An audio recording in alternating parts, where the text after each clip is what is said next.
B'ezrat Hashem, we're going to learn how to be champions. We're going to learn what makes a successful person. What's the difference? You take person A, who has certain aptitude and certain qualities, and person B, who has equivalent aptitude, equal opportunity, the same talents, the same abilities, the same IQ.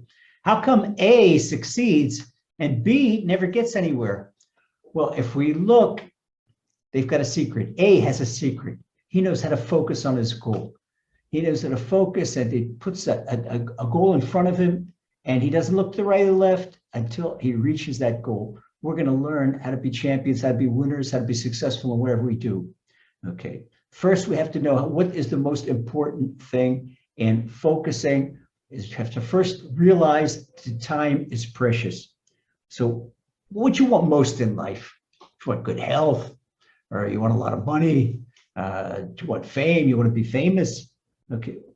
What good are all they? Maybe they're nice amenities, but what good are they if you don't have time? In Spanish, they say, por salud, por dinero, tiempo gastados. That the blessing in Spanish is that you should have money, and you should have health, and you should have time to spend them. Because even the old Spanish proverb, that blessing understands that if you have the money and you have the health and you don't have any time, what's good if you don't live to enjoy them? Okay, so even if you have an expensive jewel and you lose it, well, you can replace it. Somebody has a fancy diamond. Okay, it's an important financial loss, a big financial loss, but you can replace it. Okay. Time you can't replace. You can't place a lost second or a lost minute, and certainly not a lost hour, not a lost day. And time is wasted. And that's why King Solomon says in the very first chapter of Ecclesiastes, he says certain ruined things can never be rectified. And one of the things he's referring to is time. So great people, successful people, they know the value of time. They know how to use the time to the hilt. And they know how to take time and use it as a tool to achieve their goals.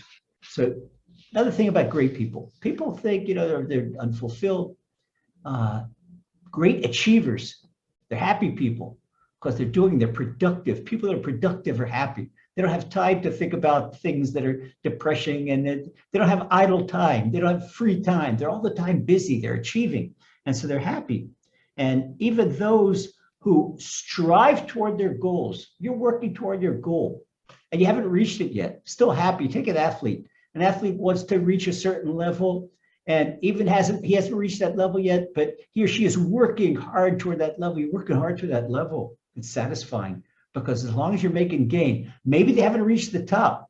And I know one of my old athletic coaches used to say, reach for the stars. Even if you don't hit them, you'll still land pretty high. The important thing is you're reaching, you're striving, you're going to change. So happy people, there's another thing about happy people. Unhappy people don't connect to Hashem. Happy people, they connect to the Creator. And the evil inclination doesn't want you to be happy. The real reason that he doesn't want you to be happy is so you won't connect to the Creator. He doesn't want that. Okay, therefore, the evil inclination does everything in its power to keep you away from the Creator. So what does evil inclination do? You have to understand who the real enemy is. The evil inclination wants to prevent you from attaining your goal. He wants to prevent you from striving toward your goal.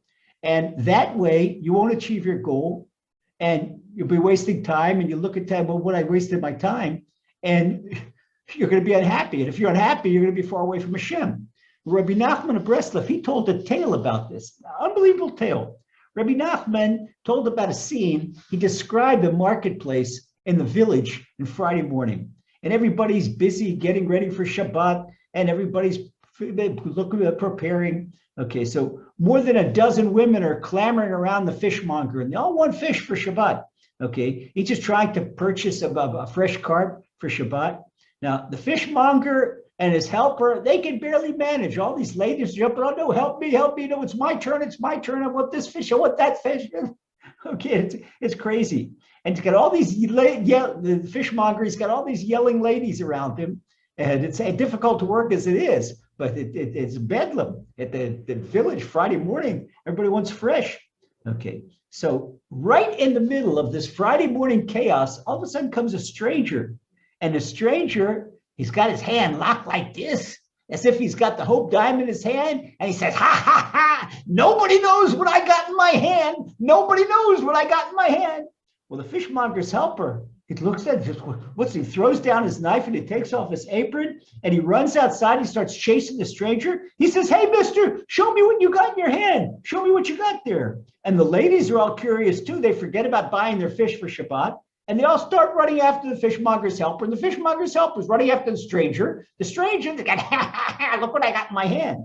Okay, so the fishmonger, it is complete balagan, complete chaos. He doesn't know who paid, who didn't pay, who took a fish, who didn't take a fish, and now his helper's running away. So it's crazy. Meanwhile, the stranger runs by the butcher stall, and there the same thing is going on. By the butcher, there's 20 or so ladies, and they're gathered around there, and they're all the butchers trying to cut up a chicken for one lady and pluck feathers from a chicken for another lady, and it's crazy. And he is with his helper, and they got all these fresh slaughtered chickens. They got chickens that are squawking, that are waiting to get for their turn to the shochet. It's crazy. It's crazy. Friday morning, and squawking chickens and feathers flying and yelling ladies. What a balagan. Well, the butcher is valiantly trying to accommodate everybody and cutting up their chickens and picking feathers and giving everybody what they want. And now all of a sudden the stranger reaches the butcher stall and he starts yelling, ha, ha, ha, nobody knows what I got in my hand. Nobody knows what I got in my hand. It's hot, look, ha, ha, not to show anybody. Ha, ha.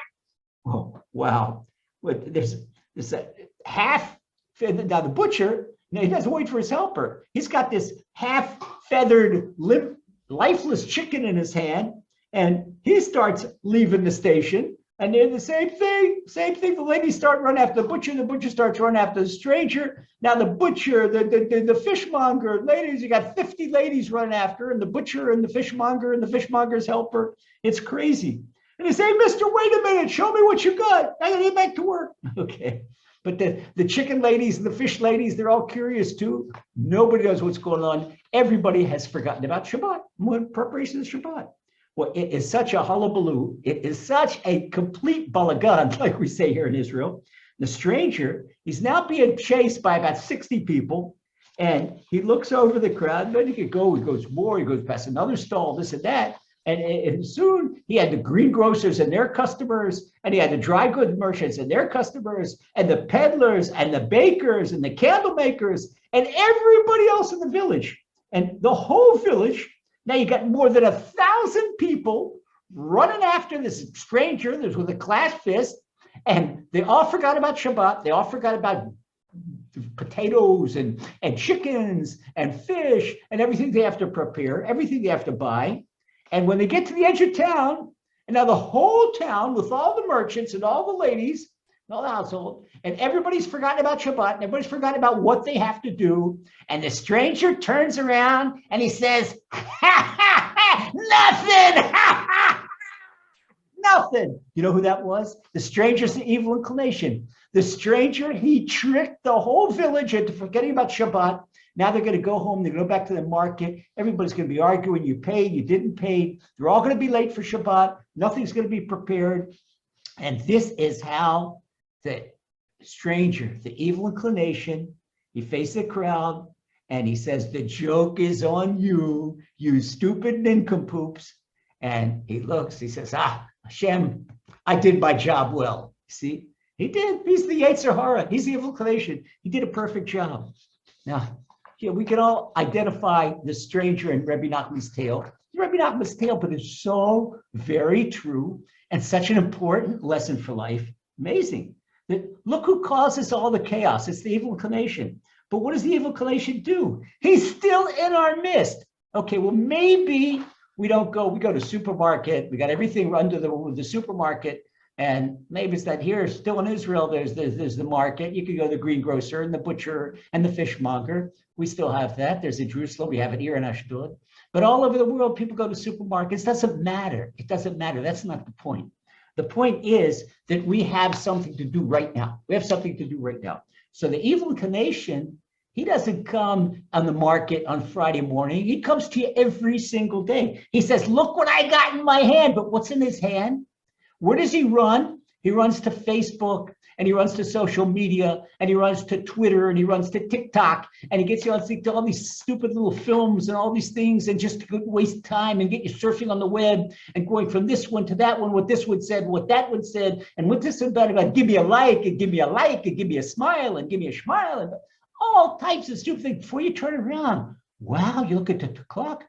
You wasted 3 hours on social media. That's decent. How about the people that are wasting 5 hours? People sitting all night and not sleeping, but on computer games and all types of chat rooms and social media and news websites and computer games and all types of distractions that waste your time of non-consequential wasting time. Okay, you could have worked out. You could have read a book. You could have written something. You could have done something to advance your career, your studies. You were nothing.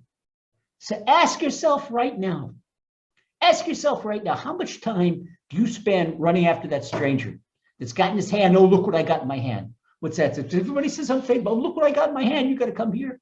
And when Instagram says, oh, set up an account on Instagram, look what we got here. What is it for? We're missing.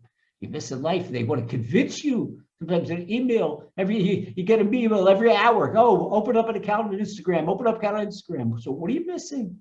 What are you missing? What do you get from that? People, oh, it's good for business. Good for business? Well, not much. Not much. Income comes from Hashem. You think that Hashem is going to give you a blessing of income if you waste time? If you waste time? No, it doesn't work like that. So how many hours a day are people's eyes glued to their smartphone? You see them walking in the streets. Well, you walk in the street, take a walk and get exercise. And don't even take a smartphone or turn it off, put it in your pocket. But you see people, they all have catharsis. They all walk like old people. You see 18-year-old kids walking like old people because they're bent up. They can't look up. They're all looking down at the silly smartphone. And emails, how many people check their emails? How long do you check your email? Ask yourself this. Once a day, twice a day, once an hour, twice an hour. And for what? And people keep their eyes glued on social media, eye glued on computer. And take an hour. An hour they spend on social media. You know how much you can walk in an hour? Walk 3 miles, walk 5 kilometers. A person's got a weight problem. No problem to burn 300 calories in there and to be healthy. But people serve their couch potatoes and computer potatoes and spending time surfing on the web. Say, take that walk. Just take that walk. Put an hour aside of surfing and substitute it for an hour of walking. And you walk briskly. Okay, walk normal 300 calories an hour. Walk briskly 350 calories an hour. You do that 20 times a month. In other words, you walk 5 times a week, you're going to be healthy. And if you eat the same, you don't even change your eating, you're going to lose 2 pounds a month. You're going to look much better. You're going to feel much better. But then what do? You spend that time on Facebook, on Twitter, on TikTok, on Instagram for what? And it's not good for your health. It's like chocolate-covered poison. It's from the evil inclination. It's looking for that nothing that he's got in his hand. Okay. And worst thing I haven't even mentioned. The worst thing, kills focus. That's it. You're distracted. The opposite of focus is distraction. Once you're distracted, you don't reach your goal. And once you don't reach your goal, your happiness in life goes down. And once your happiness in life goes down, it's much more difficult to get close to Hashem. So now, what do we learn focusing goals from? Imagine, have you ever seen little 105-pound Kim Won? Little Kim Won, the little Korean guy, the karate expert. Hey, look at these, looks like a wet feather after a shower. How much could he weigh? 105 pounds? Okay. That's self. But watch him, and he goes through a whole stack of 10 bricks. How does he do that? It's focus. It's focus. Kim Wong's powers of concentration are unbelievable. Before he strikes those bricks, in his mind's eye, he sees his fist going through in a knife strike. He sees his hand, he imagines his hand is a knife. He sees it going through that stack of bricks. And in his mind, they're already broken. He just has one technical problem to go through it. His tremendous, tremendous powers of concentration. And all he cares about is directing his energy and his power at that one point at the center of the bricks, and he can go right through them. In other words, it's not only a matter of his physical prowess, it's a matter of Kim Wong's concentration, and his focus. This is focus. You can see this focus looks. Go out, take a little children's magnifying glass and go out in the sunlight and let the sun go through the magnifying glass. The magnifying glass magnifies the light of the sun. And if you hold it up to a leaf, it'll burn a hole in a leaf. That's the power of taking the sun's light and focusing it. We take our energy and we focus it, and it becomes powerful. Okay, so this is Kim Wong's perfect strike. But if Kim Wong would raise his hand and that stranger, the English, hey, Kim Wong, look what I got. And he was down, he'd break his hand. He'd break his hand. If he lost his concentration in the slightest, he wouldn't go through the bricks and he'd break his hand. So there's a lot to learn from Kim Wong's brick baking. It means intense focus. Intense focus will accomplish anything. Even if you don't think you're able, okay, you make your best effort and focus on doing your best effort, and you're going to break records, break world records. You're going to break your own personal records. You're going to go further in whatever you ever did, whatever you want to do, more than you ever could. Okay, take another example: climbing mountains. It's like any other endeavor. A mountain climber cannot lose concentration, because especially when he's on a dangerous steep slope, and every handhold, every foothold requires concentration. Is he okay? Is he solid? Here, he can't stop and think about other things. So focus is the secret, both in material and in spiritual endeavors. When a person is learning Gemara, if he learns to focus for a minute, he's not going to know what's flying, because a Gemara learning, to understand a Gemara, requires intense focus. It's not just casual. Okay, so if you focus on your task at hand and you concentrate and you add to it dedication and you're committed to your goal, you're going to do fantastic. I'll give you an example. Okay, let's take the example of Richard. Okay, Richard might be a guy you know. Richard was a 10th grader. And Richard said, why should I work hard? So Richard walked around with his MP3 in his ear, or whatever he had in his earphones, and he spent hours of text messaging with his friends. He went through high school text messaging. And although he had an excellent math teacher, he daydreamed his way through class. He said, no sweat. I know enough to get into local community college. I get a C+. That's enough to get into local community college. That's good. He said, when I get older, and I'm gonna have a good time now, and then I'll apply myself. So community college turned out to be a big bore for Richard. He was bored out of his stiff. He text messaged his way through class. He'd sit class and he'd continue text messaging like they did in high school. And he said, big deal, college, that's not the real world. I know enough to pass exams. Any dummy can pass exams and get a degree. And he says, I'll buckle down when I start my career. He's all time applying himself in his focus. He's delaying it. Meanwhile, have a good time. Meanwhile, be a couch potato. So somehow, you know how Richard made it through college? He would make term papers and he would do Google search, whatever he needed to do. And then he'd do copy and paste. And copy and paste his term papers. Okay, he'd play all semester long. And then he'd copy people's review summaries and cram for the final exams. Well, college didn't require any thinking. It's not the Gemara. It's all memorization, memorizing facts.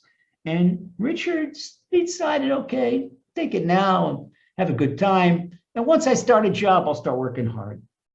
Well, Richard got out of community college and he wasn't really qualified for anything. So he took whatever job he could find, and he was never happy. And he always thought, the next place of employment, I'll find a better job, I'll start working hard. But he never got to work, he never started working hard.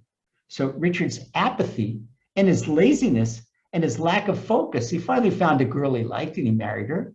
But his lack of he had no aspire, didn't aspire to do anything. And he had no goals. And he was just there treading water, and it made his wife go crazy.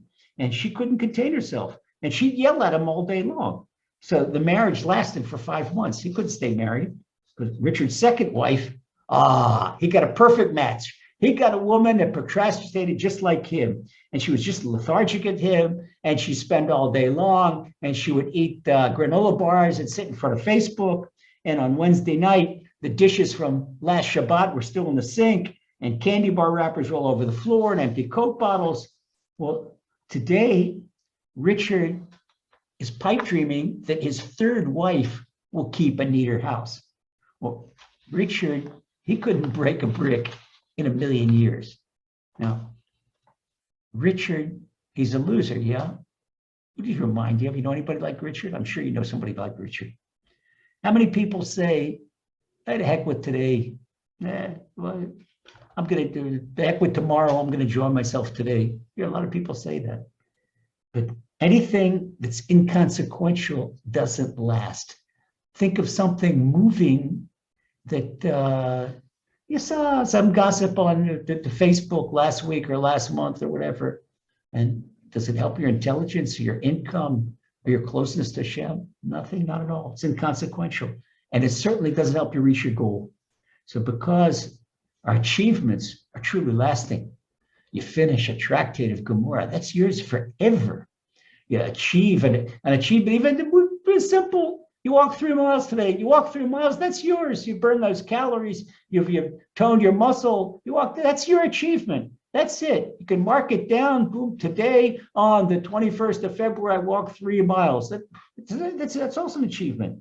Okay. And it's also 3 miles closer to your personal peak. Maybe you want to walk 100 miles a month. Okay. So how do you start? Start with the first 3 miles. It's terrific. Okay. So this is the lesson that we want to internalize, that focus on our goal. Once we focus on a goal, we achieve, and we focus on a goal. Anything that sidetracks from a goal, anything that distracts us from a goal, that's an enemy. That's an enemy. That's as if someone standing as an obstacle. No, I don't want you to reach your goal. Okay. A lot of times, the evil inclination, he doesn't put somebody in your face. It stands right in your face. No, I don't want you to reach your goal. But there's all types of things that looks like nice things. Nice things. Okay, Facebook, it seems to be nice. And TikTok seems to be nice. And Instagram seems to be nice, but they're not nice. They're not your friends because they stand in the way of your concentration and you're reaching your goal. So what you want to do is guard your time like you would a diamond.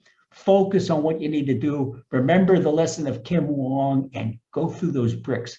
If you've got bricks, a brick wall in front of you, that's an obstacle. You can make it through. You know how you make it through a brick wall? Focus. You can focus right through. Just like we say, take the light of the sun and a little magnifying glass, and we can turn it into a fire that it burn. It could burn a hole right through that wall and just walk right through and attain your goal. And Hashem should help that you should attain all your heart's wishes and all your goals. Amen.